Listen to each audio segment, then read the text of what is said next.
As the fraud at the Kenya Union of Savings and Credit Cooperative KUSCCO continues to unravel, numerous SACCOs and their members have been plunged into financial uncertainty.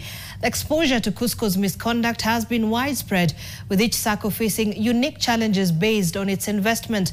The estimated 1.8 billion shilling loss provisions of several affected SACCOs so far reveal just how deep the damage runs.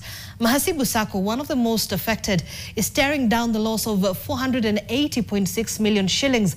Balozi SACCO Limited, another casualty, is exposed to KUSCCO to the tune of 437.55 million shillings as of the close of 2024. Similarly, Kimisitu SACCO faces exposure exceeding to amounts of 353 million shillings. Sharia SACCO, catering to the legal fraternity, facing 146 million shillings loss, as Ken Pipe SACCO's involvement includes a fixed deposit of 149.2 million alongside savings of about 698,000 in KUSCCO. Harambee SACCO now finds itself as well with investment valued at 141.7 million, which could be at risk. However, it's worth noting that the credit loss allowance has increased significantly to 101.39 million, up from the 17.15 million in 2023. This adjustment for Harambee SACCO reflects a decrease in the fair value of the unquoted investment, which has dropped from 141.69 shillings per share in 2023 to 1 shilling per share. Corner SACCO, which was previously known as Safaricom SACCO, is exposed to a loss of 134.7 million in KUSCCO funds. Tembo SACCO, affiliated with EABL PLC, has not been spared either, with 115.83 million shillings at stake in KUSCCO.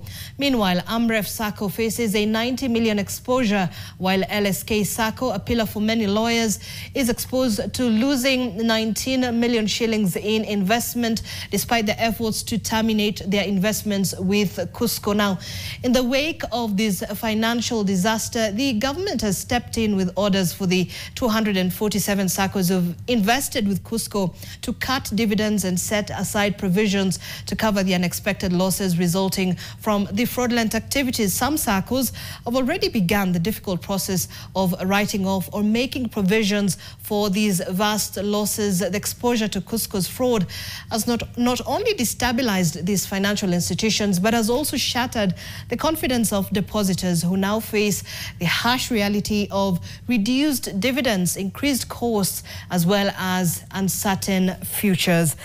And still on the same, a series of correspondence among state entities, including SACCO Societies Regulatory Authority, SASRA, the Ministry of Cooperatives and Central Bank of Kenya, has laid bare how top officials lost a chance to stop the 13.3 billion shillings heist at the Kenya Union of Savings and Credit Cooperatives, KUSCCO.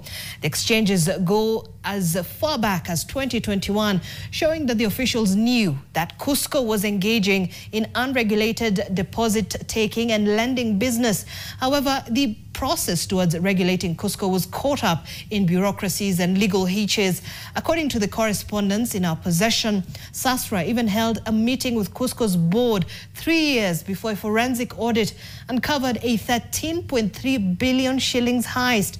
SASRA CEO met the then KUSCCO board on December 16, 2021, where SACCO's officials promised to submit a proposal to the regulator on how they intend to structure the deposit-taking and lending business to come under regulations. However, this did not happen. KUSCCO continued to run unregulated SACCO business despite the push from a section of SACCO leaders who raised their concern to the regulator through the Central Bank of Kenya.